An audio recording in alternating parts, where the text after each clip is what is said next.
C Joseph Vijay எனும் நான்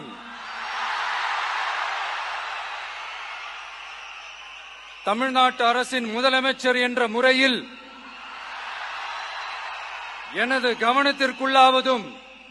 தெரிய வருவதுமான எந்த பொருளையும் முதலமைச்சரின் கடமைகளை உரியவாறு நிறைவேற்ற தேவையான அளவுக்கன்றி